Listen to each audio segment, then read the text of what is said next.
Oh yeah, okay. Oh, Sorry, we have another one. We have another one with Lydia next week. We'll share the details.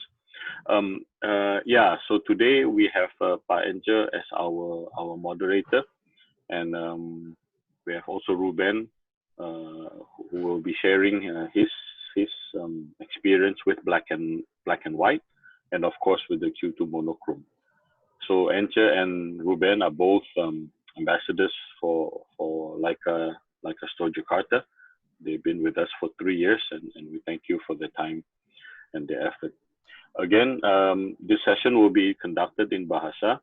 If there are any questions, please put it in the chat, and then we will refer to the questions and try to explain if there are anything that we need to explain immediately.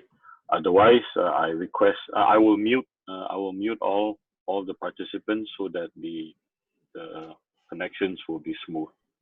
Thank you again. Hope you enjoy. Pak Ence, silakan Pak. Terima kasih.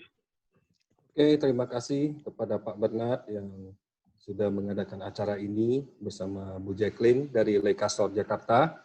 Saya Ence Chin dan saya seorang fotografer dan Leica Ambassador untuk Indonesia. Dan di kesempatan kali ini saya sebagai moderator ya membantu teman-teman untuk saling bertanya nanti atau jalannya diskusi ya. Jadi pertama-tama tentunya saya ingin mengabarkan ada berita baik bahwa di Leica Store ini ada produk baru ya, yaitu Leica Q2 Monochrome. Di mana saya akan share screen dulu. Saya perkenalkan dulu. Nah, Leica Q2 Monochrome ini adalah suatu produk yang cukup unik karena kalau kita lihat dia memiliki sensor yang monokrom. Jadi kalau kita pakai foto itu hasilnya hitam putih monokrom saja, tidak bisa warna. Tapi hasil dari monokrom itu kualitasnya tentunya lebih tinggi ya. Misalnya low light-nya, ISO-nya bisa sampai 100.000. Dan kemudian dynamic range-nya juga ada peningkatan sampai 2 stop dibanding dengan yang Q2 yang warna. Jadi kalau teman-teman foto di kontras tinggi, saat kalian foto raw, apalagi kalau misalnya mau terangin bagian shadow, highlight, segala macam, itu hasilnya akan sangat lebih bagus ya, lebih dapat semua detailnya. Dan kemudian dia punya desain yang sangat elegan ya, berbeda dengan yang lain. Kalau kita lihat di gambar yang di samping itu dia nggak ada warna sama sekali, misalnya di tulisannya segala macam, dan juga tidak memiliki logo yang seperti biasa red dot Leica logo, tapi dia punya tanda di atas ya, tulisannya monokrom seperti itu. Nah, nanti saya akan bahas lebih banyak lagi tentang itu. Sisanya spesifikasi sama seperti Leica Q, yaitu dia punya lensa 28 mm 1,7 yang sangat tajam sekali, bahkan untuk 47 megapiksel kalau kita foto wide open masih bagus, dan jendela bidik segala macam itu mirip. Ya, mungkin teman-teman sudah kenal ya Q2 ya, sudah dirilis beberapa saat yang lalu ya Q2 yang warna. Oke, lalu juga untuk Q2 monokrom ini sama dengan Q2, dia punya shutter yang bisa mencapai 1/40.000 kalau misalnya kita pakai electronic shutter, misalnya di kondisi luar ya, misalnya terang banget tuh, terus kemudian karena bukaannya f1,7, kita dengan gampang dengan electronic shutter kita bisa dapat hasil yang bagus tanpa over exposure. Jadi itu yang salah satu keunggulan dari Q2, punya electronic shutter yang sampai 40.000. Selain itu, kalau yang kita lihat bedanya sama Q2 yang warna, yang Q2 monokrom itu interface-nya lebih simpel lagi. Jadi kalau kita lihat di menu, itu menu-menu yang berkaitan dengan warna seperti white balance itu otomatis kan nggak ada. Dan beberapa adjustment di JPEG-nya. Tapi di sini ada sesuatu yang unik di Q2 monokrom, di mana dia punya setting toning ya, yaitu sepia, blue, selenium. Nah, ini cocok banget kalau teman-teman yang pengen nostalgia, memang pengen bikin kesan jadul ya di foto itu. Jadi saya pernah lihat, saya belum pernah coba, tapi saya lihat hasilnya itu tidak berlebihan. Jadi benar-benar kayak film zaman dulu yang sepia itu. Ya, jadi menarik. Lalu soal finishing ya, finishingnya juga bukan chrome tapi matte ya. Jadi dia tidak menarik perhatian karena kalau kena sinar dia tidak memantul cahayanya. Jadi kayak stealthy gitu ya. Dan no Leica red dot logo, dan ladder rate-nya juga beda. Ladder rate yang umum yang saya perhatiin yang SL atau yang Q2 yang warna itu bentuknya diamond pattern. Tapi kalau yang Q2 monochrome itu grain classic grain. Jadi lebih klasik lagi. Jadi orang yang melihatnya dari jauh itu kesannya tuh kita lagi megang kamera yang benar-benar zaman film ya, zaman dulu banget. Itu berbeda. Nah, lalu dia juga ada tulisannya semuanya tidak ada. Kalau yang Q2 kan ada warna merah, ada warna kuning. Di sini nggak ada. Semuanya kalau nggak hitam, abu-abu, putih. Ya. Dan tentunya ini made in Germany ya, kamera ini. Ya.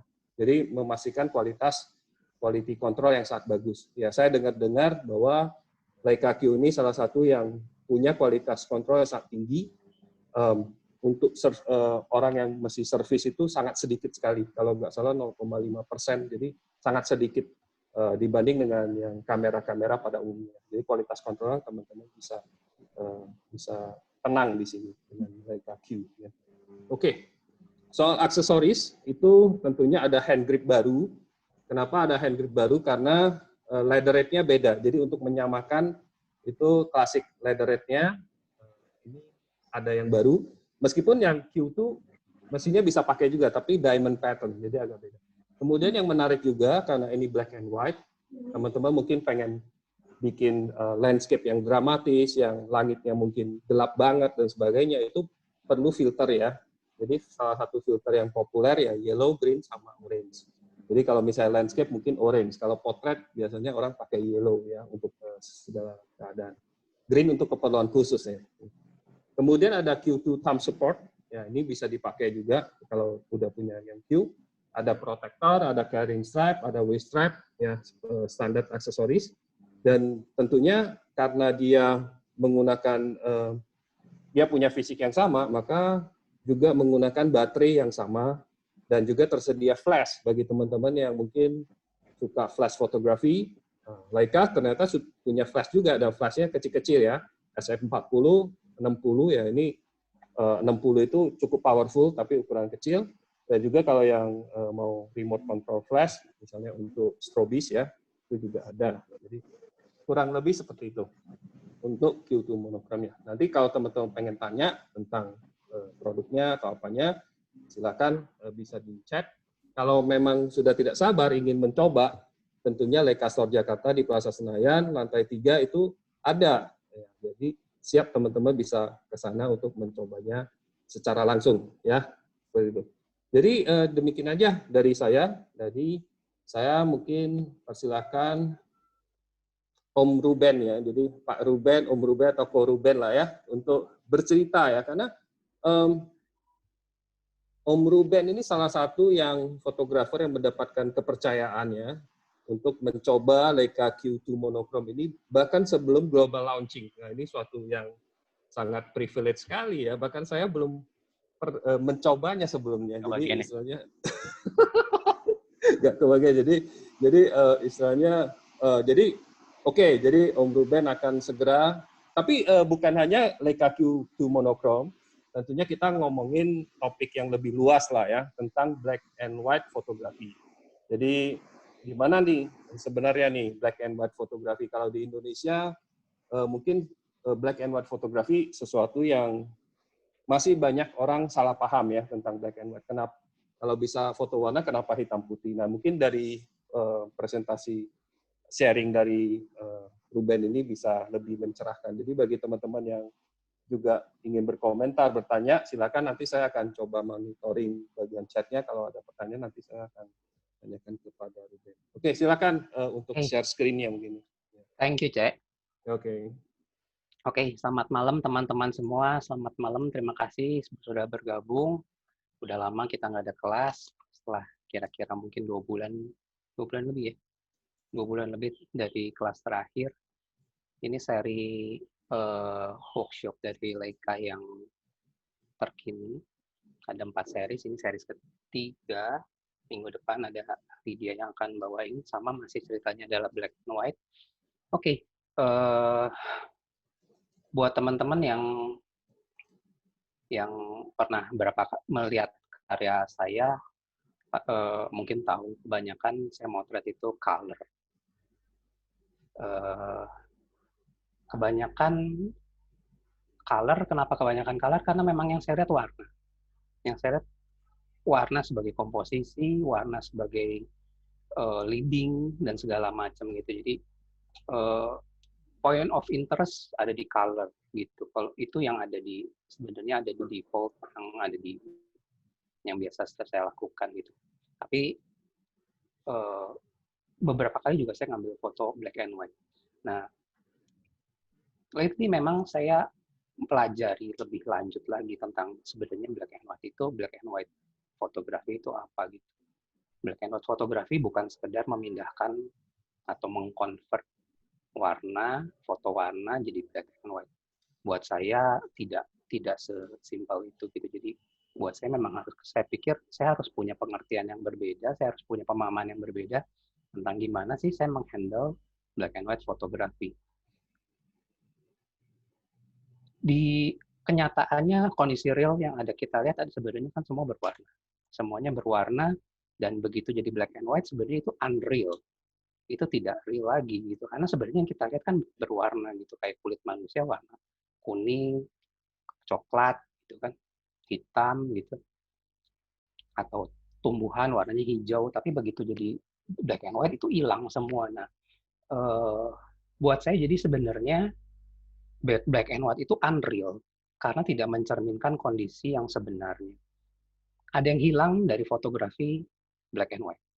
Apa itu? Jelas jawabannya warna. Dan kehilangan warna itu bisa jadi kehilangan banyak kalau kita tidak bisa menghandle-nya dengan baik gitu. Kenapa? Karena warna kulit, misalnya warna kulit orang yang berbeda akan terlihat hanya sebagai grading gitu. Atau warna bunga yang warna, misalnya ada warna biru, ada warna merah, hilang semuanya. Nah, dari pemahaman seperti begitu, harusnya kita mengerti bahwa memotret black and white itu artinya harus mempunyai pendekatan yang berbeda gitu. Saya benar, kalau saya tipe shooter yang semuanya harus jadi personal gitu. Kalau semuanya jadi harus personal, saya harus benar-benar mengerti kenapa saya motret ini, kenapa saya ngambil komposisi ini, segala macam tuh buat saya harus mengerti gitu.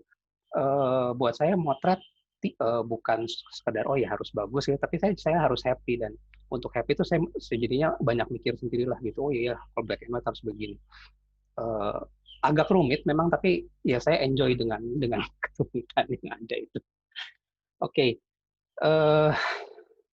Di beberapa occasion saya motret BW, saya coba share screen ya.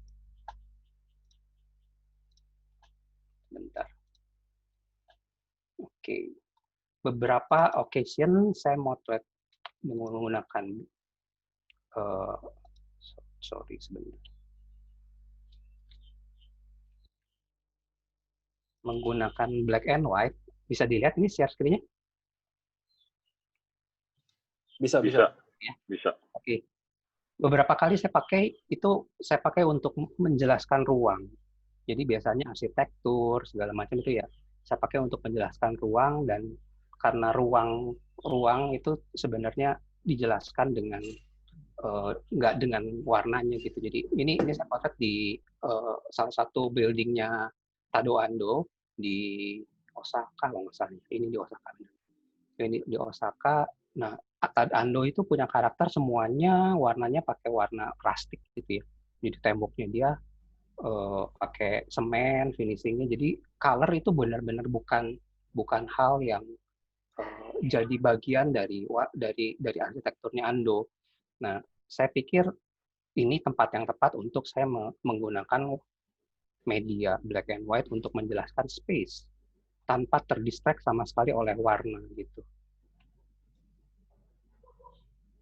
Mana yang bagian depan, mana yang sebagai support, kira-kira begitu. Jadi semuanya clear. Jadi tidak ada warna yang mengganggu gitu. eh, atau kalau lihat aslinya bagus sekali sih. Dia berubah seiring dengan gerakan cahaya matahari. Dia punya punya bayang-bayang itu benar-benar berbeda gitu kalau pagi, siang, dan malam. Ini juga projectnya Ando. Ini di mana ya, lupa, ini di Naoshima kalau nggak salah, ya di Naoshima. Ini hotel itu saya ngambil refleksi gitu. Sebenarnya kondisi pinggirnya berwarna, tapi saya merasa tidak butuh warna untuk menjelaskan foto ini karena garis-garis yang ada, masif, bidang-bidang masif yang ada itu sebenarnya yang harus saya keluarin, dan warna hanya akan mendistract foto yang ada. Next. Ini lupa nih siapa ya arsiteknya. Ini di Kanazawa. Iya, di Kanazawa. Suzuki kalau nggak salah ini. Sama arsitektur Jepang yang minimalis, meskipun landscape-nya adalah sangat berwarna, tapi saya tidak merasa perlu membawa warna ke dalam foto ini karena space yang terjadi akan lebih kuat ketika warna tidak terlibat dalam komposisi gitu. Dan bentuk lebih jelas. Bentuknya jelas gitu, jelas semuanya, nggak terdistract sama warna. Beberapa arsitektur yang saya foto memang saya memilih untuk menggunakan black and white dengan alasan bahwa ya memang yang mau saya ceritain adalah space yang terjadi di antaranya. Nah, ini lain lagi, ini cerita perkampungan nelayan di Jakarta Utara.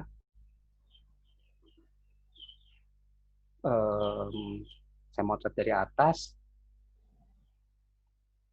Nah, oke, balik dari dulu. Nah, dalam kondisi seperti gini, saya juga memutuskan untuk tidak menggunakan color. Kenapa? Yang color juga oke, tapi sebenarnya lebih kuat untuk yang black and white karena ini warnanya tuh ramai sekali dan memang apa ya? Dia punya warna kan nggak seragam gitu. Begitu ini jadi color, perhatian akan lari kemana-mana sih. Tapi begitu black and white, dia hanya akan terpusat pada satu benda yang kapal ini yang terpisah dari yang lain gitu. Untuk dalam kondisi seperti ini, saya menggunakan black and white dengan alasan bahwa dengan black and white saya akan punya fokus yang lebih jelas, fokus yang lebih mudah dibaca. Kan kalau motret tuh kadang-kadang ini kita yang paling penting sebenarnya bagaimana kita menggiring orang untuk bisa melihat poi kita dengan cepat. Saya punya teori satu tuh, kalau foto kita mau kelihatan gitu dalam 4 detik, orang harus bisa mendefine sebenarnya struktur foto ini seperti apa. Kalau dalam lebih dari itu orang harus nyari, oh ya ini ceritanya apa itu buat saya ya.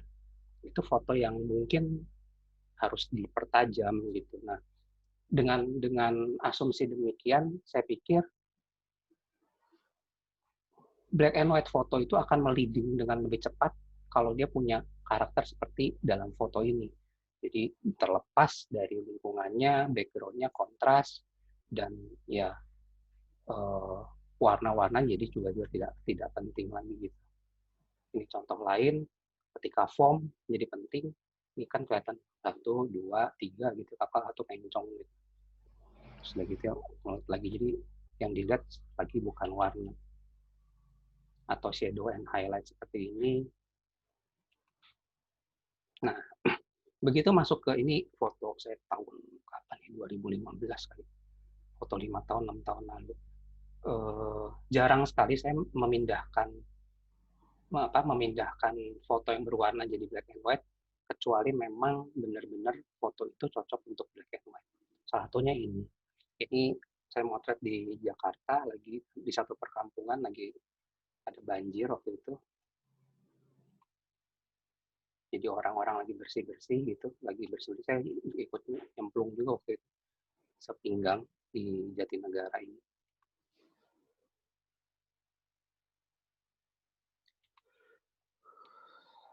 lagi banjir tinggi, lagi waktu itu Ciliwung belum dikeruk ya, jadinya ya banjirnya memang tinggi. Nah, dalam kondisi-kondisi seperti begini, saya sangat tertolong dengan black and white. Kenapa? Karena ini kan berwarna-warni sekali nih aslinya. Ini coklat, yang temboknya sini warna hijau, udah gitu ininya apa, baju-baju gantung-gantung warna-warni udah. Nah, memang dengan dari awal pun sudah sadar sih ini saya akan ambil untuk frame black and white. Jadi ini judulnya happiness. Jadi waktu itu kasih judul happiness itu tidak bergantung dengan ada punya di pinggirnya gitu, mau banjir juga happy aja. Ekspresi yang dilihat ini, ekspresinya ini seperti ini, jadi saya nggak butuh warna di pinggirnya, malah warna itu akan mendistract. Ini ada di mana, di Sunda Kelapa ya, di Sunda Kelapa nih, foto-foto orang yang sedang bekerja. Black and white juga sering saya pakai buat hal-hal foto-foto seperti ini nih, yang apa ya namanya ya, potret yang sangat dekat gitu, yang benar-benar saya ngeliat orangnya itu teksturnya bagus. Ini saya potret di Malaysia, orang ini orang India kalau nggak salah, dia lagi rokok linting gitu, saya deketin, ada ngobrol, tekstur mukanya bagus, itu lightingnya juga bagus, lagi backlight itu saya kasih metering ada di mukanya dia, udah semuanya udah selesai gitu. Dan saya merasa ini karakter black and white akan keluar dalam frame-frame seperti ini.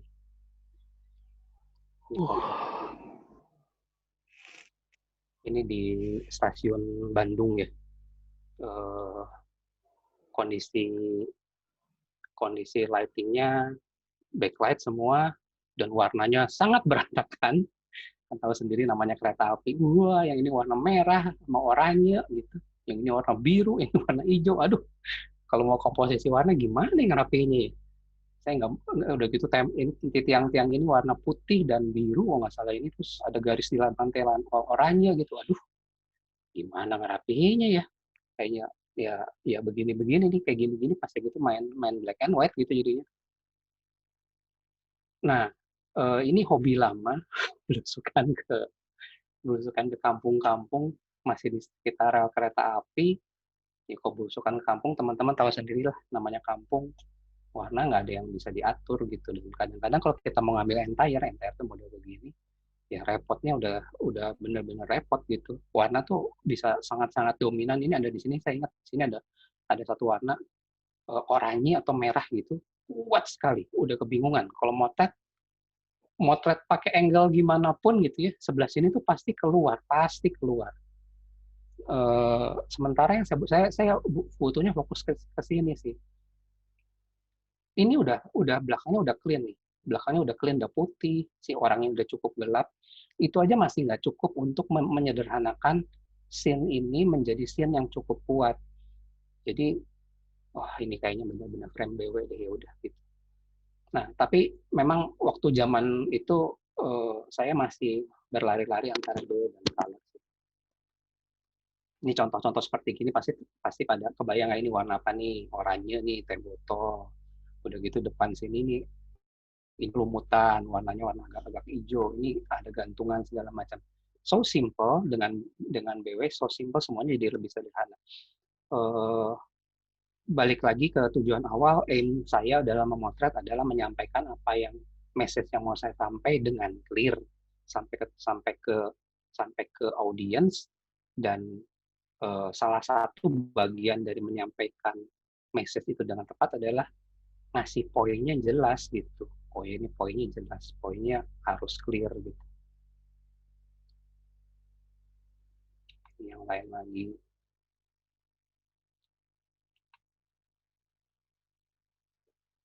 Itu beberapa foto single yang saya buat di masa-masa lalu.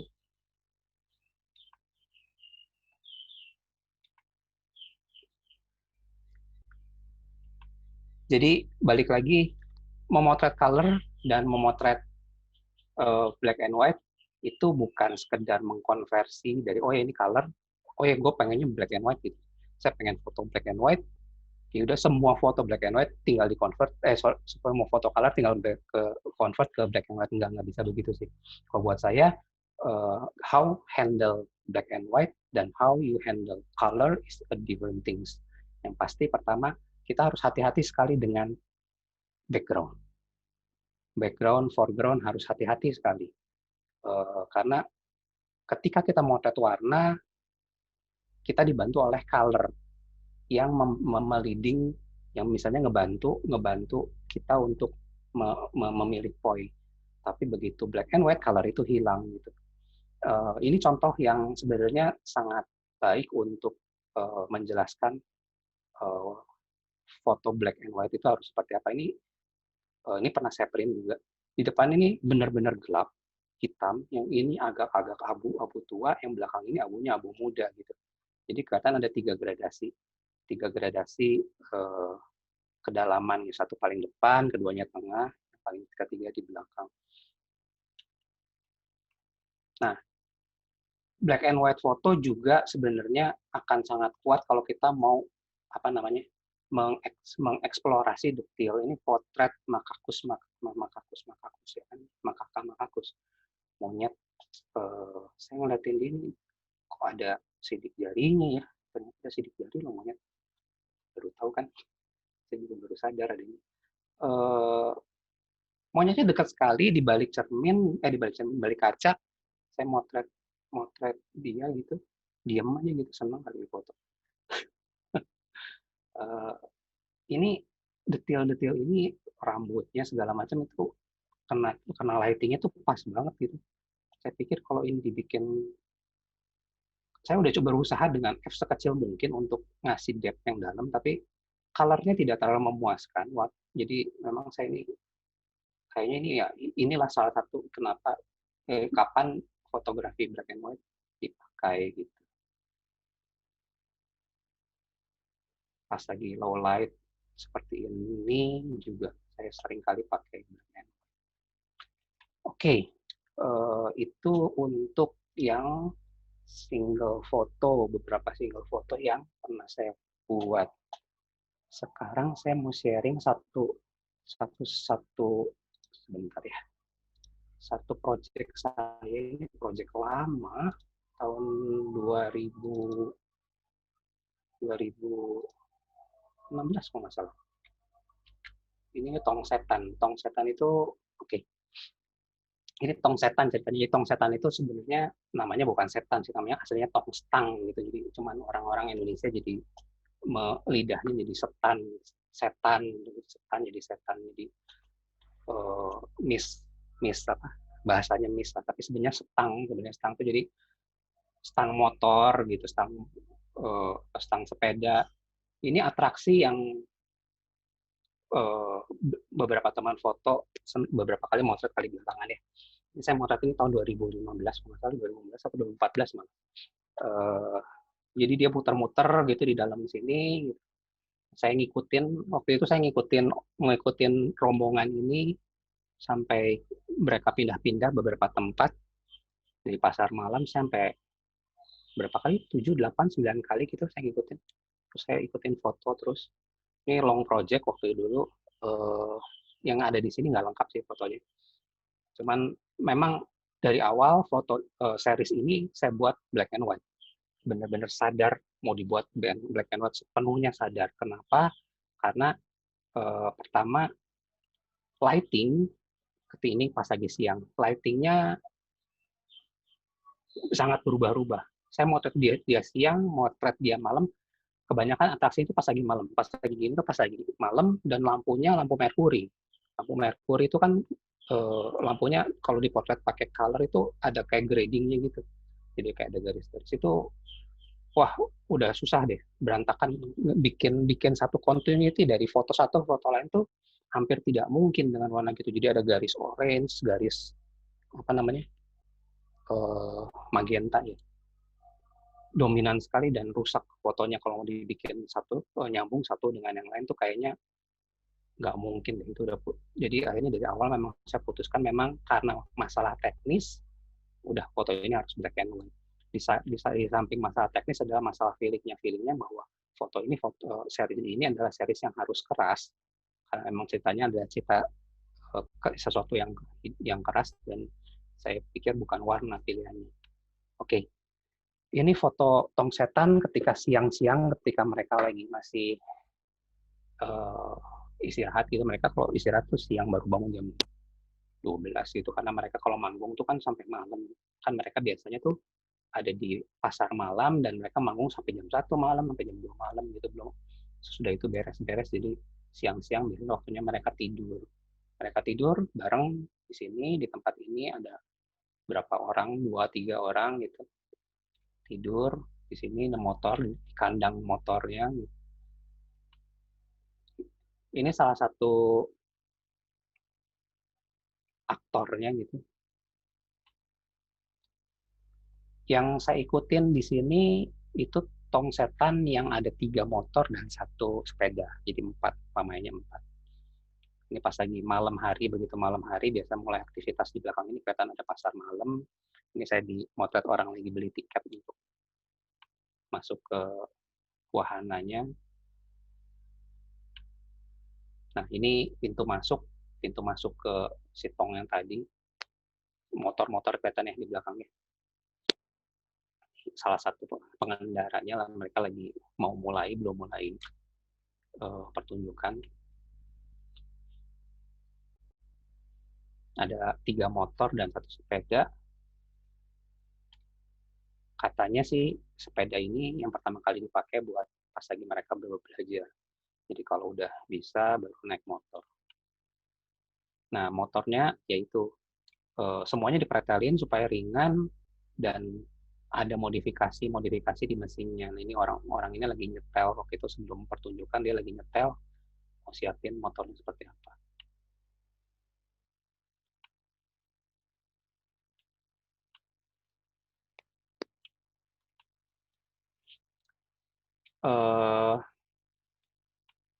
Waktu itu ini lihatin, ini stang kanan ya, stang kanan harusnya ada kopling kan, ini nggak ada kopling karena semuanya udah dibikin ya udah begitu, semuanya single. Nah, ini motret dari bawah sebelum pertunjukan, orang-orang di atas, saya turun ke bawah, di tengah-tengah, aduh berisik. Beberapa teman yang udah pernah motret pasti tahu lah rasanya gimana. Bau, iya, berisik, iya. Ini saya motret pakai lensa wide sekali, lensa berapa ya? 21 di full frame. Nah, atraksinya ya gitu, ngambilin uang sambil muter gitu. Ini saya saking kenalnya sama grup ini, gengnya ini nih, karena sering datang, saya print beberapa foto, kasih ke mereka, terus mereka senang, terus taruh di depan loket penjualan. Saya print gede, berapa ya? 10R gitu. 10R atau lebih ya? Kayaknya 10R deh. Nah, ini kalau di warna nih kelihatan nih. Ini warna gini, warnanya warna ungu. Saya pikir enggak deh, black and white sih udah pasti. Ini saya pemotret pakai fish eye pas lagi akhir pertunjukan. Jadi semua pengendaranya naik gitu ya.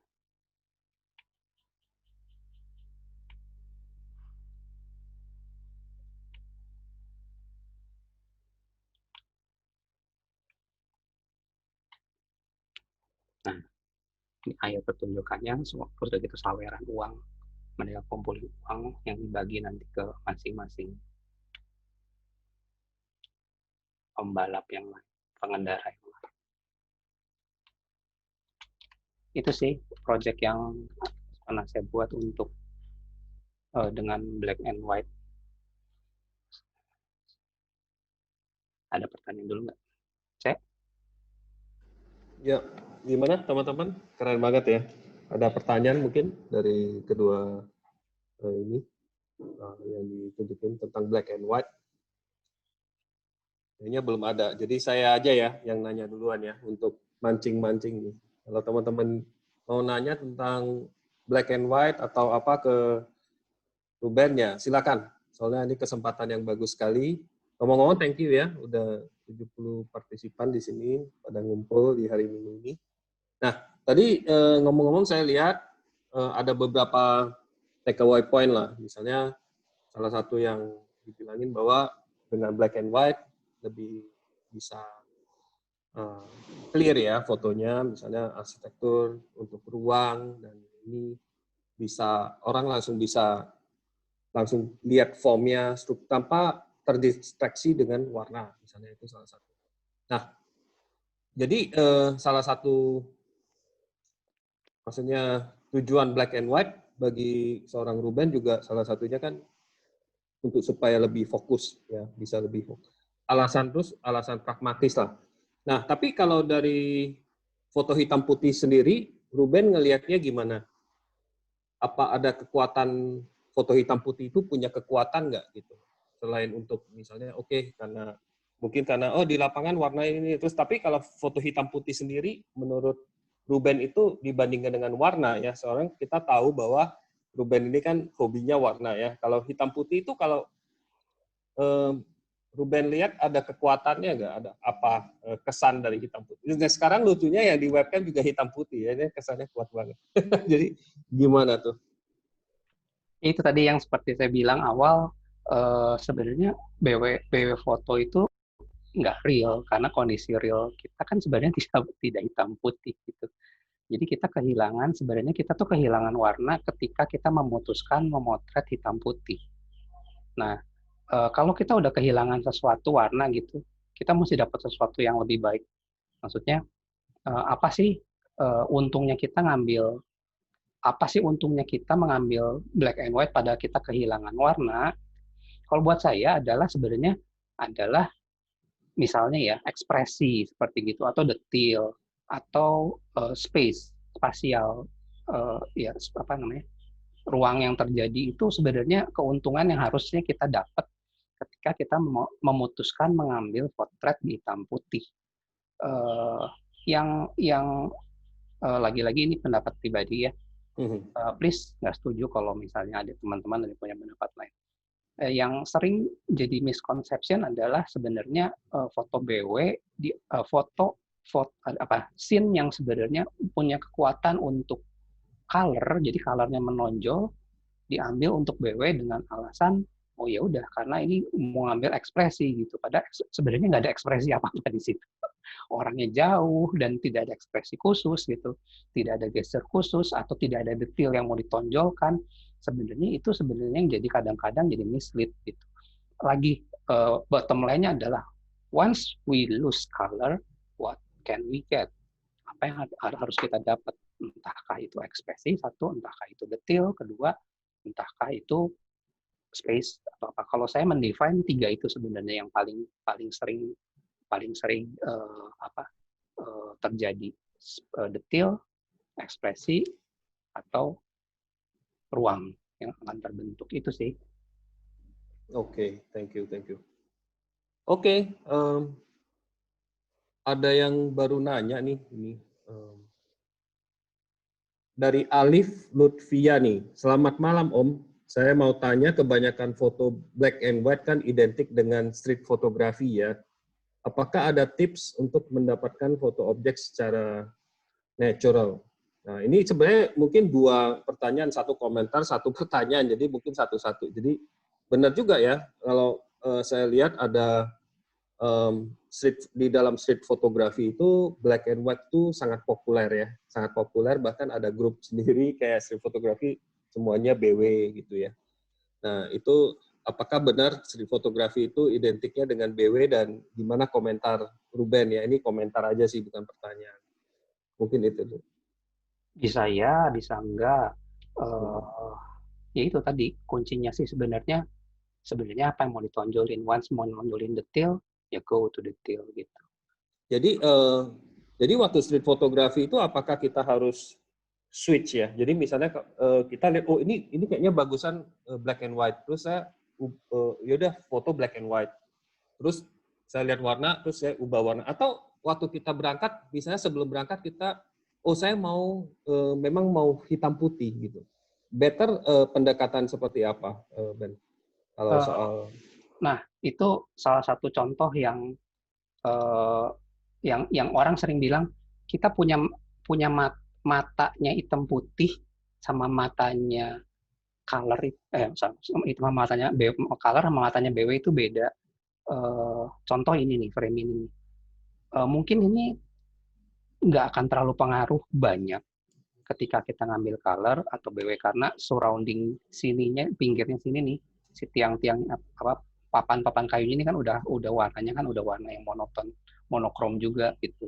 Jadi dia akan jadi framing rapi, framingnya paling kecil-kecil ini orang-orang ini yang beda lah gitu warnanya, tapi kan tidak terlalu apa, tidak terlalu dominan gitu sebenarnya warnanya kan kecil-kecil, tiangnya juga sebenarnya kan ya nggak apa-apa beda warna nggak apa-apa. Background sendiri, background tengahnya ini tendanya sendiri juga kan satu warna. Frame-frame seperti gini mungkin oke lah, masih kita bisa milih color oke, BW oke gitu. Tapi begitu ketemu yang seperti ini nih, nah eh, pendekatan kita sebagai fotografer untuk memilih BW dan color bisa jadi akibatnya adalah di bagaimana teknik setting kamera yang kita akan pakai. Kalau kita ngambil foto ini color, mungkin kita mesti ngambil depth of field setipis-tipis mungkin. Kenapa?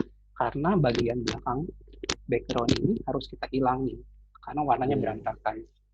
Okay. Secara teknikal bisa jadi begitu. Nah, kalau di dalam kondisi ini saya sudah memutuskan dari awal saya nggak mau pakai color, jadi saya akan pakai BW. Jadi matanya memang dari awal di style BW. Saya tidak punya kewajiban, tidak punya keharusan untuk ngambil ini setipis mungkin. Jadi saya kasih cukup tebelah 4 f4 atau berapa, nggak apa-apa belahannya warnanya kayak gimana pun, toh tidak akan terlalu berpengaruh karena memang saya udah framing dia di posisi yang tepat gitu ya. Nah keuntungannya adalah saya punya speed yang lebih cepat lah. Kalau kayak gitu. Dengan ISO yang sama, speednya lebih cepat kan. Which yang kalau motret kayak gini kan speednya harus 800 gitu ya. At least 600 atau 800 gitu waktu dulu.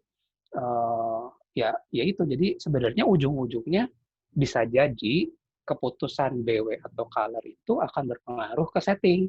Yeah. itu ide yang saya baru dengar nih di sini. Jadi keren juga ya. Jadi berpengaruh dengan pilihan depth of field dan sebagainya. Iya, depth of fieldnya juga pengaruh gitu. Oke, kayaknya teman-teman juga nggak sabar lagi nih pengen lihat foto-foto Ruben yang menggunakan Q2 monochrome. Kata Pak Diki udah ini nih, udah semangat untuk jadi terinspirasi. Jadi pengen lihat juga nih Q2 monochrome itu gimana nih foto-fotonya hasilnya. Beberapa minggu lalu saya coba dipercaya untuk bawa Q2 monochrome. Saya punya waktu tidak panjang untuk nyoba, ya saya motret di utara, Jakarta Utara. Pokoknya ketemu laut gitu. Pokoknya temanya adalah laut. Ini satu scene di Cilincing dekat rumahnya Ibu Evi. Ini scene pertama yang scene awal banget. Ini saya kaget ngeliat frame aslinya ini bisa. Jujurnya saya nggak pernah motret raw. Saya tuh tidak pernah motret raw sama sekali. Jadi saya motret JPEG, udah. Itu karena memang dasarnya nggak terlalu suka otak-atik gitu. Jadi ya udahlah apa adanya aja gitu. Saya motret ini lihat di viewfinder gitu, ngeliatin hasilnya kok ada yang aneh ya, apa ya? Ternyata grading ini kan jauh banget nih dari hitam ke sini ke jauh ini. Ini saya potret ini juga pakai RAW nih karena memang judulnya kan kamera test. Jadi saya buka RAW-nya, ya, gradingnya ya jauh banget sih. Jadi kayaknya ya ini kamera tidak punya setiap nggak kehilangan setiap zone gitu. Jadi kalau kan ada kalau orang BW kan film kapalnya kan zone system gitu. Zone system zaman film. 0 dari 1 sampai berapa ya? 20. 10. Nah, ini kayaknya lebih dari 15 zone system, ada lengkap banget ya. Dynamic range-nya ya, range-nya. Iya, range-nya kok lebar banget gitu. Nah, memang motretnya kan BW, apa yang dilihat juga BW. Dari awal saya setnya untuk itu, jadi saya pakai f tuh paling kecil kayaknya 11 atau 8 gitu, 8 atau 11 lah antara itulah. Sisanya 16 mentok gitu. Kenapa saya bikin gitu? Karena ISO-nya juga kan di ISO tinggi tuh nggak ada noise-nya gitu. Gitu. Sampai pernah saya coba sampai 20.000 deh. 20.000 kayaknya noise-nya masih oke lah gitu. 20.000 ISO 20.000 dibikin foto ukuran besar aja mungkin masih oke gitu.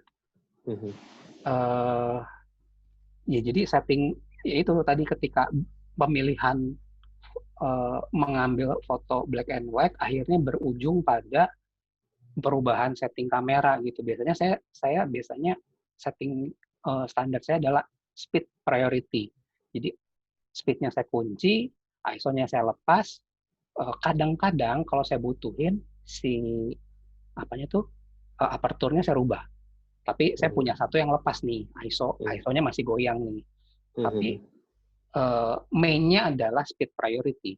Jadi saya ngunci di speed-nya 250 gitu. Main-nya adalah speed priority yang di-adjust dengan aperture yang dimainin gitu. Tapi ISO saya lepas biasanya. Tapi begitu pakai Q2 monochrome memang saya ngerubah pola itu. Jadi setelah nyoba beberapa kali sebentar di dalam mobil, kayaknya saya harus ngerubah pola nih. Jadi F-nya saya kunci, speed-nya yang saya mainin justru. Jadi base-nya adalah aperture priority dengan adjustment di speed. Oh, mau speed kencang, geser. Kalau nggak balik lagi ke auto, ISO dilepas. Begitu tahu ISO-nya sampai tinggi, makin bebas-bebas aja, saya kunci dua-duanya. F15, speed-nya 250, 125 paling kecil. Malah mungkin nggak pernah pakai 125, 250, 500 gitu. Jadi ya aman-aman aja gitu karena oh iya ya saya punya safety net tuh sampai berapa belas ribu gitu kan ISO-nya kan. Iya. Udah biarin aja kalau gitu sih. Lebih bebas jadinya. Kalau kamera warna biasanya memang lebih tegang. Biasanya kalau udah 3.000-an, 6.000 itu udah tegang banget. Gitu kan? Udah tegang lah, 6.000 itu udah batas psikologi. Kalau bisa jangan sampai 6.400. Tapi kalau untuk BW, kadang-kadang nggak sengaja tadi ya cerita 10.000, 20.000 juga setelah dilihat juga masih detail gitu. Nah ini gimana? Ini fotonya menarik sih bagi saya karena dia punya gradasinya lengkap ya dari yang tadi yang bilang zoom system dari gradasi abu-abunya. Ini kerasa nggak kalau misalnya pakai kamera yang warna dibanding dengan monokrom kalau dilihat dari filenya? Soalnya kalau dilihat dari zoom kan ya tentunya maklum ya kalau zoom itu kan udah ada kompresi segala macam. Tapi ceritanya sendiri gimana melihat gradasi warna yang kaya? Saya nggak expect. Jadi memang lagi karena mata BW dan mata color ketika kita motret kita harus adjust apa yang dicari di BW, apa yang dicari di color beda. Salah satu guidance saya dalam motret BW adalah mencari kontras. Nah di scene ini contohnya, oh ya kontras karena lighting itu cuman berhenti sampai ke bagian atas ini. Ini kapal kan agak melengkung gitu. Jadi lightingnya cuma berhenti di baris seperti mungkin 40% atas, begitu ke bawah dia jadi lebih gelap si bodi kapalnya.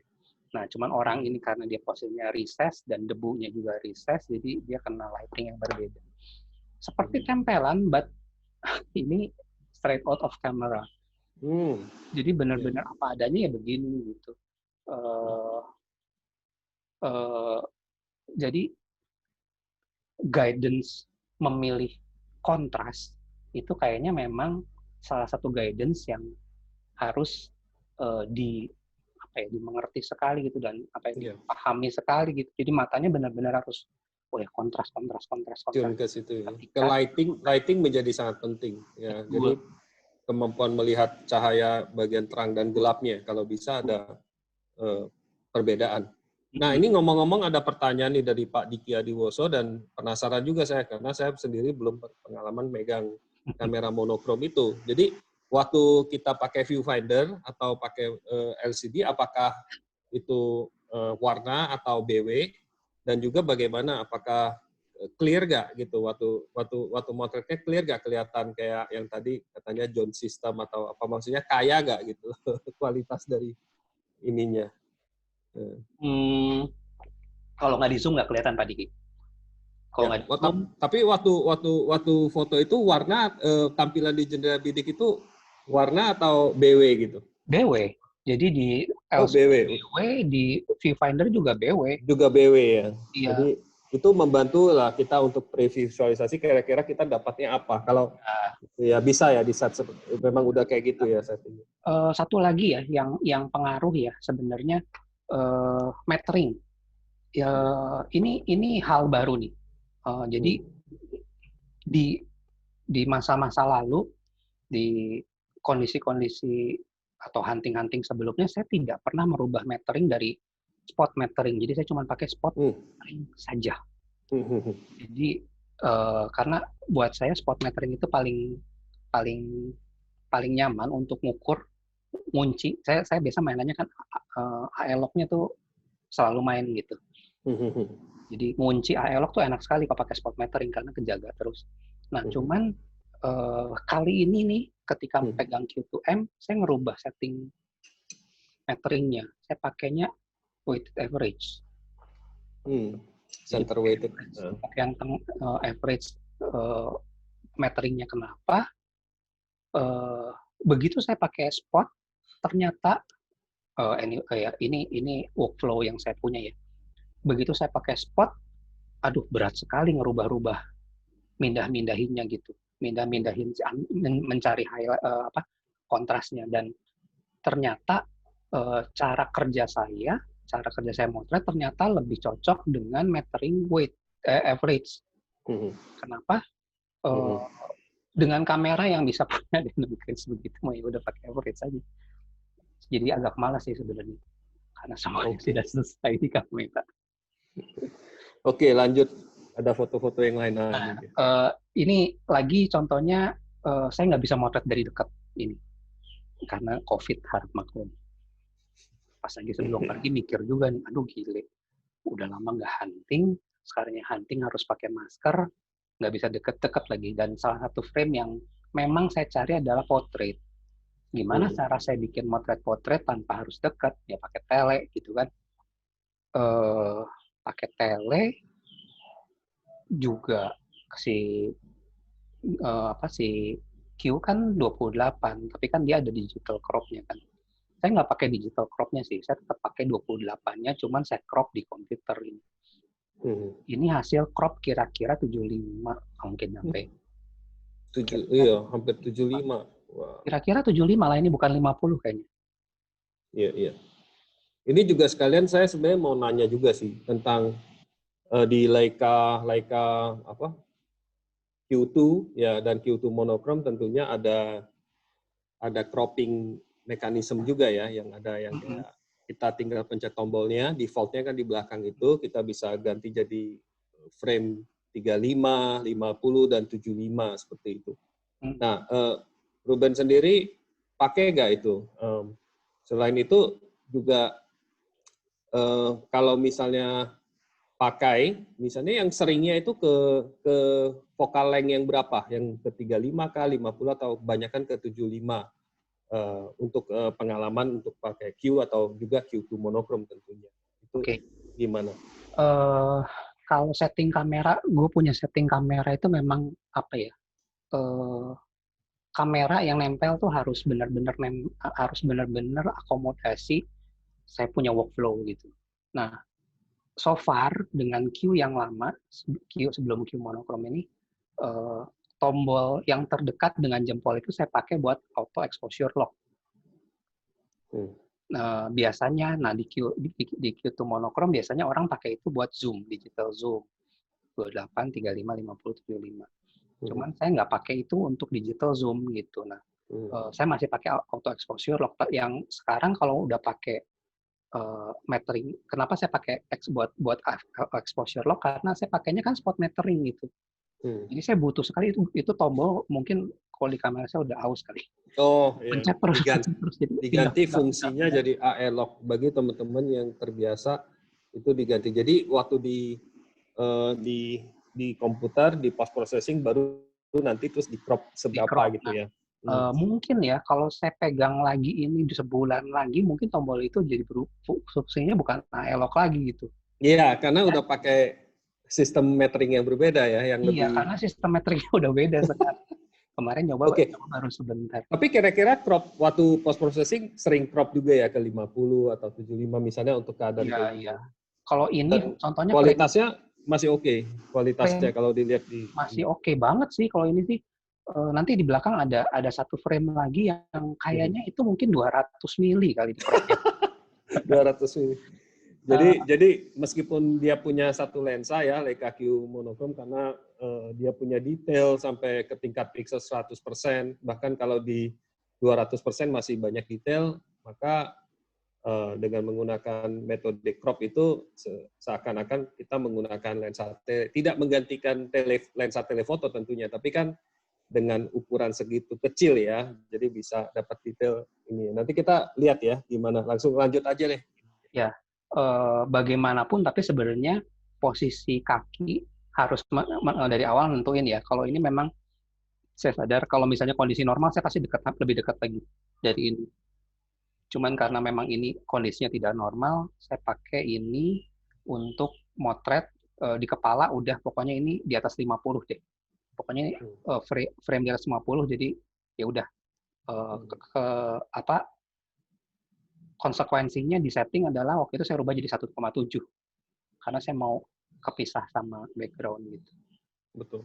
Dan di 75 mm kalau kita crop cukup dekat itu kita di Q2 dan Q2 monochrome kita tetap dapat sekitar 7 megapiksel. Masih Kali ya. cukup banyak dan mengingat bahwa 7 megapikselnya kualitas dari pikselnya itu bukan abal-abal juga, kualitasnya sangat detail sekali. Jadi kalau istilahnya dicetak lebih besar juga bisa gitu loh. Bisa. You know better than me. Buat kode. Kode detail-detail gitu Angel lebih tahu. Oke. Nah, ini frame yang bukan karena saya lagi pegang Q2 monochrome, tapi ini benar-benar jujur.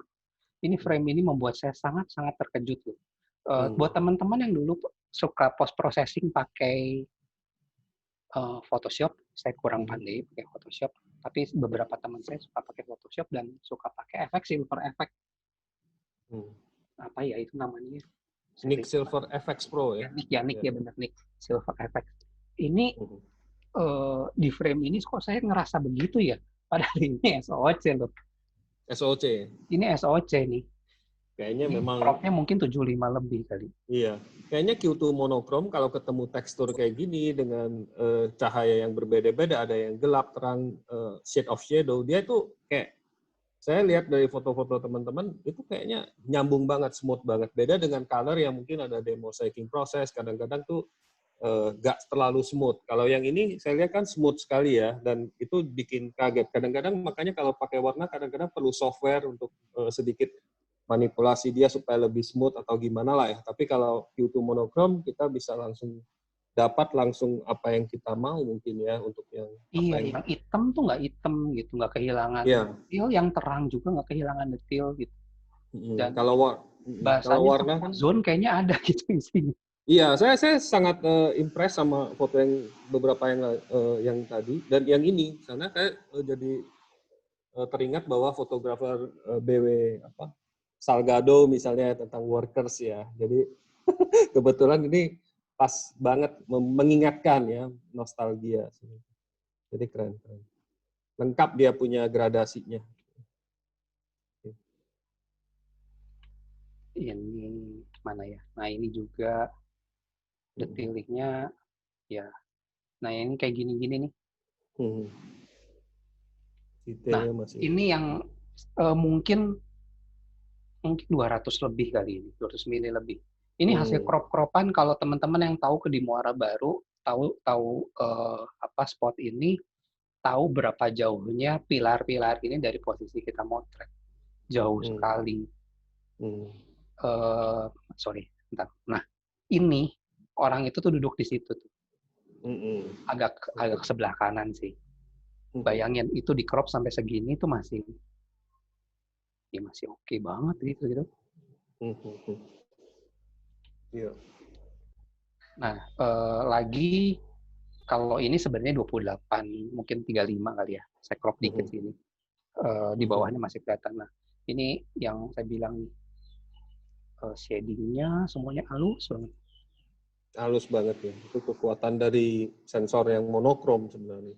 Yang sulit didapat kadang-kadang dengan warna. Ya. Iya. Nggak patah dia, nggak patah-patah. Gitu. Betul. Nah, ini juga nih. Ini di Muara Baru juga. Gradasi abu-abu dari awannya itu meskipun mendung tapi sangat jelas dan kaya ya semua. Nice.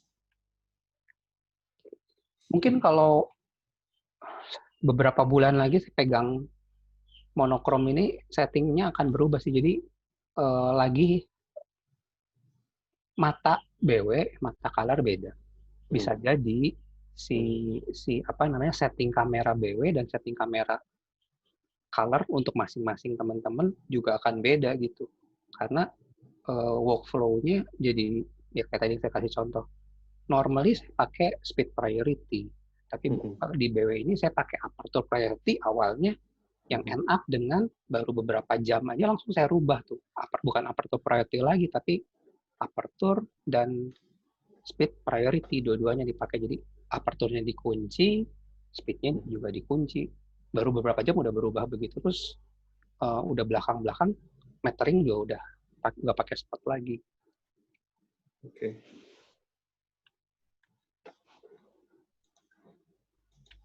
Nah, ini ISO di atas 10.000 ini. Ini kondisinya bukan di tengah laut, ini ada di geladang, ada di bawah kanopi. Jadi ini adalah workshop perbaikan kapal. Nah, ini kapal yang mungkin mau dibetulin atau nggak tahu gimana, tapi ada di situ. All shadow. Kalau di mata telanjang semuanya adalah shadow. Cuman meteringnya memang saya ambil ke titik yang paling gelap. Ini pindah lagi ke spot nih. Pas lagi ini pindah spot. Iya, spot. Pindah ke spot titik yang paling gelap. Udah gitu exposure value-nya naikin sampai mentok. Jadilah begini. Iya. Ini ISO-nya di atas 10.000 nih for sure. ISO-nya tinggi. Ya, sebenarnya kan apa yang kita lihat nggak seperti ini kan. Ya, jadi ini sebenarnya gelap ya. Jadi perahunya gelap total, tapi dengan meteringnya sengaja membiarkan yang highlight jadi terang banget, tapi dapat detail itu jadi semacam foto yang semacam lukisan jadinya, lebih simplify kan. Langitnya segala macam jadi nggak ada detail. Jadi pusat perhatian tetap ke sini. Tapi yang saya mau komentarin adalah ya biasanya kalau benda-benda yang maksudnya perahu yang backlight seperti itu kan kalau kita foto kalau pakai bukan Q2 monokrom dia cuma blok abu-abunya itu sama. Sedangkan kalau ini kan masih ada detail terang gelapnya. Sebenarnya yang harus di-highlight bukan itu sih, Cek. Harus di-highlight ISO-nya. ISO-nya juga kan. Jadi kalau misalnya mendung masih halus dan bagian shadow-nya bisa dapat detail yang seperti ini sih. Maksudnya biasanya kalau bagian shadow ngeblok gitu biasanya kalau kita terangin atau apa juga ya dia flat gitu. Jadi menunjukkan memang dynamic range sama ininya tinggi. Jadi itu yang membuat banyak orang penasaran tanya saya kenapa harus ada kamera hitam putih. Jadi karena ini. Ya. Terus ini ya ini juga senang sih saya. Ini terus terang senang. Ini open wide. Ini open ya. Jadi sebenarnya ya saya juga pengen sharing ya teman-teman bahwa kalau yang Leica Q itu memang kekuatannya di f1,7 dan 28 mm. Dengan 28 mm kita bisa showcase lingkungan tempat dia bekerja dan kita juga bisa memisahkan subjek dari belakangnya. Itu yang harus kita sering pakai ya seperti Peter Carbe kan sering bilang kalau Leica lens itu kalau bisa kalian nggak perlu stop down untuk dapat performance. Jadi ya ternyata benar ya 1,7 di sini. Kalau saya lihat orangnya sangat tajam, sangat terpisah dengan background-nya. Mungkin Tapi ada hati-hati juga jangan ngandelin 1,7-nya untuk misahin background dari foreground ya. Tetap foreground sama background matters gitu. Jadi ya 1,7-nya automatically akan ngerubah foto lebih berdimensi sih. Tapi kalau kita bisa ngebantu itu dengan memilih foreground yang tepat dengan di tempat background yang tepat juga itu mungkin efeknya lebih dahsyat lagi. Iya, yep. Setuju. Itu sih kayaknya udah nih. Oh ini satu lagi nih. Ada. Nah ini cerita dikit soal frame ini. Ini frame rata-rata frame yang tadi frame-frame yang nunggu. Jadi frame-frame yang sebenarnya saya punya kesempatan untuk berpikir settingnya seperti apa, atau komposisinya seperti apa. Kebanyakan foto-foto yang tadi itu begitu. Nah, frame ini agak beda. Frame ini saya lagi ngutak-ngutik kamera dalam posisi tidak siap, tiba-tiba ada orang ini, jadi saya langsung lari, ngerubah kamera pakai intuisi aja, langsung foto. Nah, kenapa saya selalu suka Q? Kenapa? Karena saya dengan mudah bisa merubah dari autofocus ke manual fokus dan sebaliknya. Saya juga pakai M. Ketika pakai M, ya itu lagi. Kamera yang kita pakai akan nentuin setting yang kita pakai kan. Kalau kita pakai M, kalau saya pakai M, biasanya M pakai misalnya 35. Yang apa ya? Bagian tangan saya yang paling sensitif itu jari tengah tangan kiri. Karena itu paling sering gerak ngerubahin fokus. Jadi ibaratnya belajar sensitif tuh belajar sensitif di jari tengah tangan kiri, merubah fokus segala macam. Nah, karena memang terbiasa untuk double working dengan autofocus dan manual fokus itu, yang pas lagi ini nih kondisinya lagi autofocus nih tadinya nih, lagi ngotak-ngotik ada orang ini datang seperti Q yang lain, tinggal pencet, tinggal putar gitu. Saya kira-kira udah kebayang lah, putar dikit langsung ketemu infinity. Oke. Frame yang nggak ditunggu ya, frame yang dadakan. Menarik. Saya juga baru mau tanya sebenarnya tentang perbedaan pengalaman pakai Leica Q dengan M ya. Tapi sudah dijawab ya tadi. Enaknya ya Q2 monochrome ini punya autofocus, jadi segala sesuatunya jadi lebih simple, bisa lebih cepat. Tapi suatu saat misalnya kita malah merasa manual fokus itu lebih cepat, mendapatkan misalnya kejadian yang seperti tadi, tiba-tiba ngelihat ada sesuatu ini dan mau cepat untuk mengubah ke infinity, mau fokus ke jarak jauh, itu tinggal pencet tombol yang di lensanya Q, terus putar sedikit dia jadi manual fokus, langsung ke infinity, jebret langsung tajam yang latar belakangnya. Jadi kalau ada sesuatu yang terjadi itu lebih cepat dari misalnya mindahin kotak fokus dari satu tempat ke itu kan lumayan lama ya, atau kita mesti touchscreen dulu. Kalau ini pakai jari, jadi dia bisa dibilang the best of both worlds. Tapi kalau teman-teman tanya mungkin karena Leica juga punya Leica M monochrome, nah itu tergantung lagi teman-teman pendekatannya sukanya seperti apa, dan Leica M monochrome juga udah tersedia juga kan, M10 monochrome. Kalau teman-teman punya banyak lensa M, ya mungkin suka ganti lensa, itu Leica M monochrome memiliki keunggulan di sana. Tapi kalau teman-teman memang pengen sesuatu yang kalian bawa praktis, bisa autofocus, bisa manual fokusnya juga asik, dan ukurannya juga karena paket, dan lensanya juga kualitasnya sangat tajam, punya OIS dan segala macam, itu jadi menarik sekali kamera ini untuk monokrom ya, teman-teman suka monokrom. Itu dia kenapa Q tuh apapun ya, Q apapun itu punya logik yang menyenangkan sekali, karena itu manual fokus dan autofokusnya kita bisa berubah kapanpun gitu. Logik itu yang sebenarnya ngegabungin antara kamera modern gitu ya dengan rangefinder. Itu yang kenapa Q itu sebenarnya sih lengkap banget ya. Kalau tanya Jacqueline, kamera apa yang paling disukai? Saya sukai jawabannya udah cuma satu. Oke, bagi teman-teman gimana? Ada pertanyaan atau apa tentang Leica Q ini, dan mungkin untuk topik kita foto hitam putih, silakan boleh tanya langsung, misalnya lebih praktis kalau misalnya ketik-ketik juga kadang-kadang repot ya, mungkin bisa unmute ya, terus kemudian langsung nanya aja bagi teman-teman ya. So maybe there's a question, and unmute yourself and then ask Ruben directly about our topic. Daya tahan baterai, Robert. Ya. Baterainya Q2M itu sama dengan baterainya SL.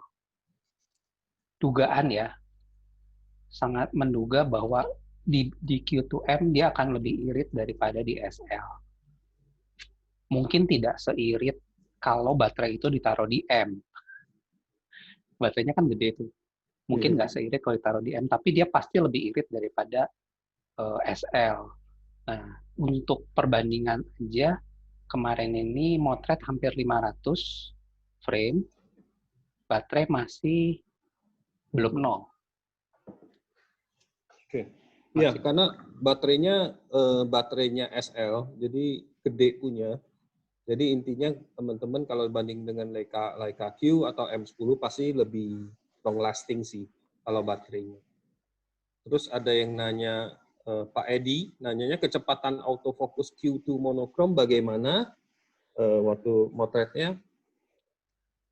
Sama seperti Q2 sebelumnya sih sebenarnya, kalau kecepatan autofokusnya sih nggak perlu nunggu nggak misalnya? One of bukan one of the fastest kayaknya. Mungkin the fast kamera yang untuk zaman sekarang ya.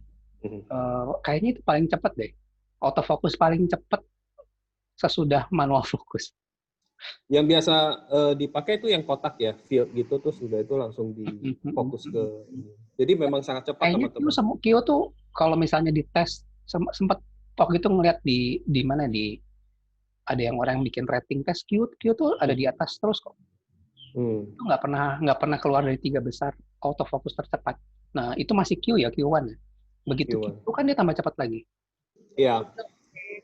Di Q2 dia prosesornya lebih bagus, dan kemudian juga di Q2 bisa lebih banyak objek tracking. Ini udah hujan lagi. Dia bisa objek tracking, artinya dia face detection atau objek dikotakin nanti orangnya. Tapi kalau saya biasanya ya tradisionalis pakai yang kotak kecil gitu, terus objeknya di mana langsung pencet langsung jepret biasanya. Memang tidak perlu nunggu lagi ya, benar ya. Jadi kotak kecil gitu itu sangat cepat. Kalau misalnya single shoot itu sangat cepat. Dan kalau continuous tracking dia juga udah bisa di Q2. Jadi misalnya mungkin mau foto anak atau orang lari itu bisa object tracking, kalau mau pakai itu juga bisa di Q2. Oke, tapi kalau nggak salah si Q2 monokrom itu tidak memiliki continuous tracking kalau nggak salah, karena dia nggak ada warnanya, jadi dia adanya object tracking aja, object tracking. Tapi itu sangat cepat sekali. Biasanya kita langsung kita mau fokus langsung fokus. Misalnya subjek bergerak langsung seperti itu. Oke, ini ada pertanyaan lagi nih. Perbedaan hasil BW di M9 dengan Q2 mono apa saja? Nah, ini menarik. Sebenarnya salah satu yang mau saya tanyain juga sih, karakter dari BW-nya ini. Karena orang rata-rata kan di Leica kita tahu sendiri, semuanya membandingkannya nanti ke legend-nya Leica yang M9. Maksudnya kenapa? Karena M9 itu mungkin mirip dengan film gitu. Jadi kalau yang Q2 monokrom ini bagaimana pas nyobainnya gitu?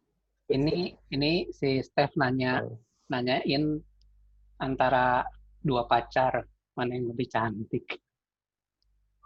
Dua-duanya pacar itu soalnya. M9 itu one of the best camera for me karena dia punya warna tuh kayak warna aslinya dia itu kayak si Kodachrome. Itu dia kenapa saya jatuh cinta sama M9 dengan sensor yang korosif. I don't care, nggak mau ganti. Maunya biarin aja korosif, tapi ya pakai itu aja. Udah lama nggak dipakai sih sebenarnya. Tapi itu ngebandingin M9 sama Q2 susah ngebandinginnya karena M9 kuat sekali di warna dan nggak pernah ibaratnya haram hukumnya bikin M9 jadi black and white. M9 itu bagusnya di color. Aduh, kalau dibikin black and white sayang amat. Q2 monokrom ya black and white, jadi bandinginnya susah. Oke, menarik. Jadi kalau saya boleh tambahin, memang kalau misalnya M yang Q2 monokrom ini, yang sensor baru ini, dia punya dynamic range yang sangat tinggi. Jadi dia punya zona abu-abunya lebih banyak. Dan kalau di M9 itu karena dynamic range yang lebih kecil, malah dia lebih kontras. Jadi kalau kita lihat tuh hitam putihnya lebih pekat. Jadi hitam terus putih gitu. Jadi itu justru kadang-kadang diminati. Tapi karena teknologi berkembang, itu sebenarnya kelemahan karena waktu zaman dulu tidak bisa mengambil dynamic range yang begitu tinggi. Jadi shade of gray itu sedikit. Tapi fotonya kelihatannya kontras tinggi. Jadi lebih kontras, warnanya juga kontras. Nah, sekarang kan sudah beda. Jadi katanya sampai 15 stop range apa segala macam. Nah, itu memang menjadikan itu menjadi berbeda ya, sedikit berbeda dari segi ini. Tapi kalau dari technical ya tentunya yang Q2 monokrom yang baru-baru ini jelas lebih bagus secara teknikal. Jadi kalau misalnya pengen M9 look, menurut saya sih ya, jadi bisa shoot dengan kamera modern yang Q2 monokrom ini. Kalau sering high contrast, tinggal di post processingnya dikontrasin aja. Yang penting kita sudah dapat shade of gray-nya itu.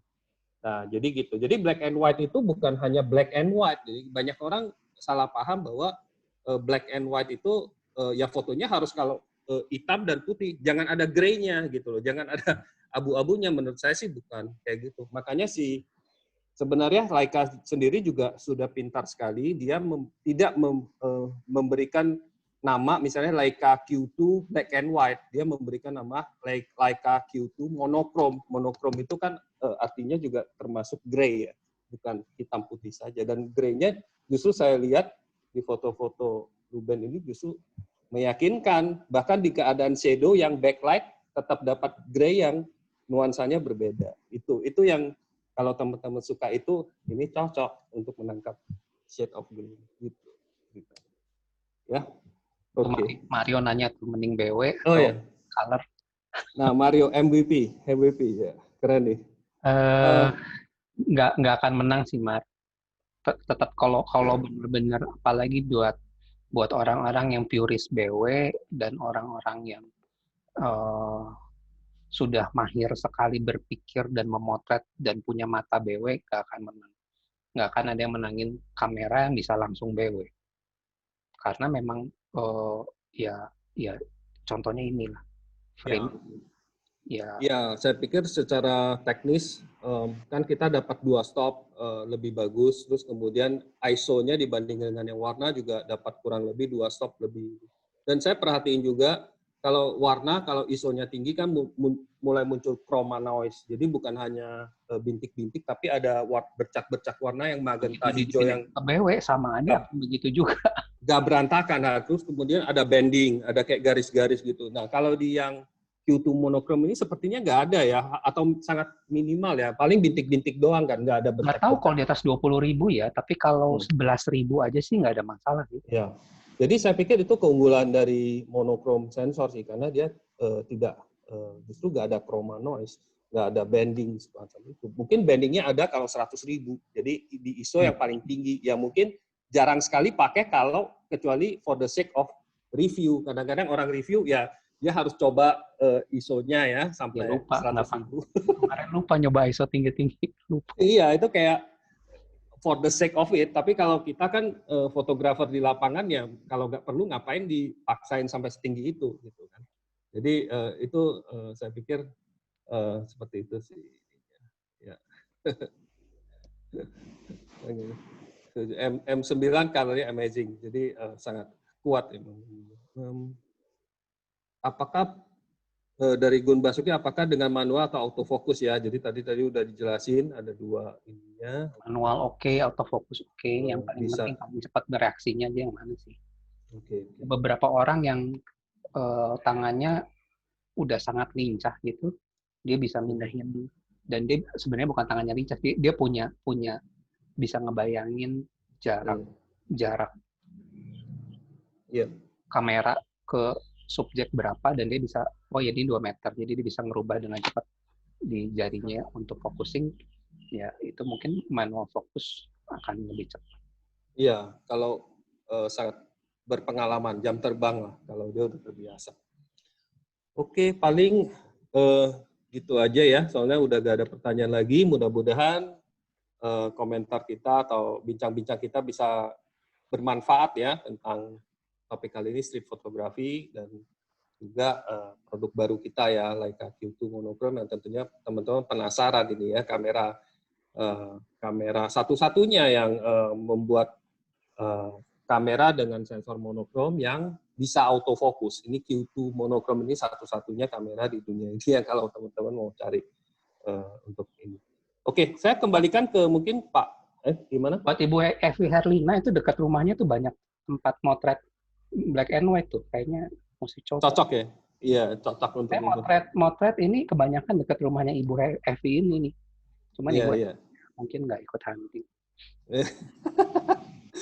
Boleh, teman-teman boleh silakan coba ya. Jadi Leica monokrom itu boleh dicoba. Di Leica sendiri ada 2 kamera monokrom, Leica M10 monokrom, dan yang terbaru dan yang paling praktis adalah Leica Q2 monokrom.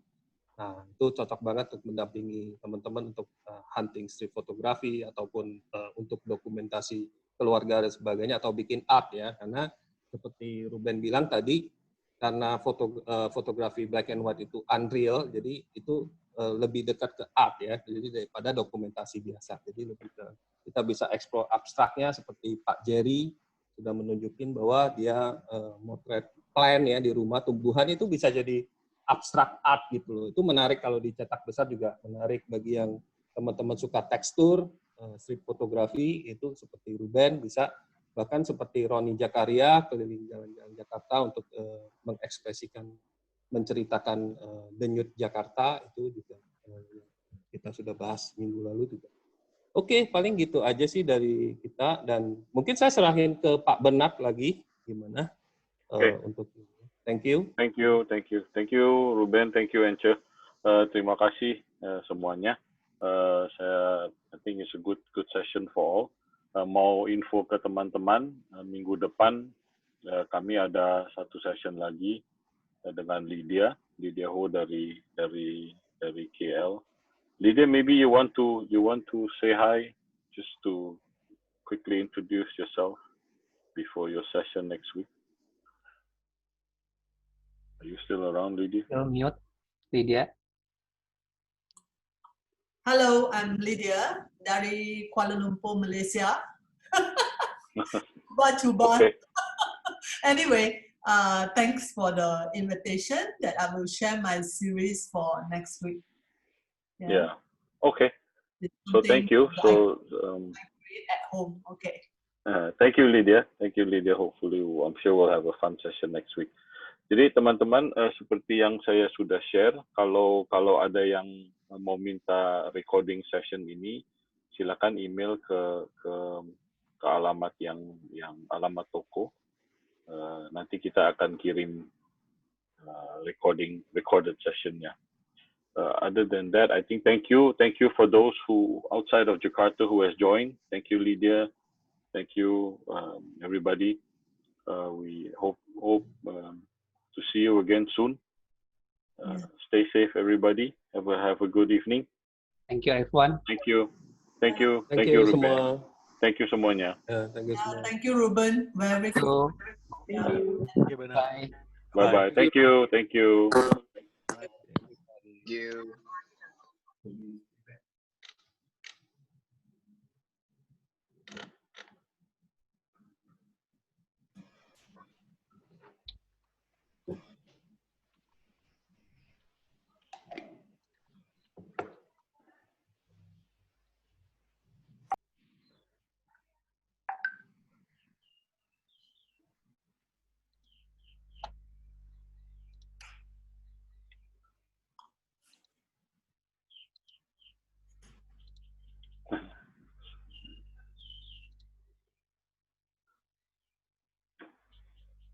Oh, ada yang di Tanjung Pinang.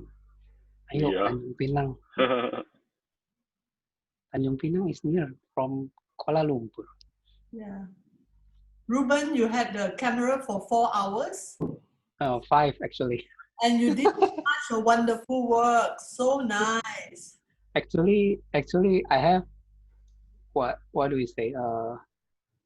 The weather is on me. Wow. He had it for a few days, but then it just so happened that the weather wasn't good. So I think he only had 1.5 days of possible shooting weather. But you already know the destination Yeah, in mind, yeah? yeah. On only one destination actually. Oh, very nice. Yeah, very amazing. Yeah. Good. Just when I came to that place, it's Yeah. heavy rainy and it's a water from the sea. So High tide. yeah, High high tide from the sea, and so I cannot reach that area at Yeah. all. Mm-hmm. The next day, I came again to that place, and it's still high tide, but I don't have time. So yeah, use the motorcycle to go to the to the water, and luckily I still have about 3 hours before another heavy rain. Oh, wow. That's explained why the sky is so Yeah. thick, and there is so many different colors in the sky. Okay. That's explained the weather at that time. Yeah, but it's also give a very good mystery look. Yeah. I like it. You come to Jakarta and hunt with us? I'll wait until I can fly. Okay. Can't wait. Wait there also, Lydia. We can't travel now. How about you all? Can travel out of No, of course, no. No, all have to No. duduk. In Indonesia, we can still do it, but we don't dare to do any trip yet. Oh, I see. Yeah. Domestic travel, they started to open. You can drive, you can fly. But I think getting more than 3 or 4 people at one place together, I think that's what we are still not still hesitant to do, I guess. Yeah, we still cannot travel out of our area or state. Oh, really? Oh, Still we under can. MCO now. Yeah. Oh, we can go to Jogja, we can go to Surabaya, we can go to Bali. Domestically, we can go, and Domestically, we can go. Oh, we can't yet for the red zone. I'm living in red zone. As Oh. close to Selangor. Yeah. Mm. Still under MCO. Yeah. Like that. we will visit All right. Lydia next year. Pardon? We Next, will visit you next year. hopefully Visit you next year. second half, yeah. It's my first time meeting Ejin also, right? Oh. He usually hide himself. But never meet. Yeah. Okay. So Okay, thank you. I'll meet next Thank you all. Yes, week. yes. Have a good evening. Yeah. Thank you ya. Terima kasih semuanya. Selamat Bye. malam. Thank you. Thank you Ruben. Thank you Anja. Thank you.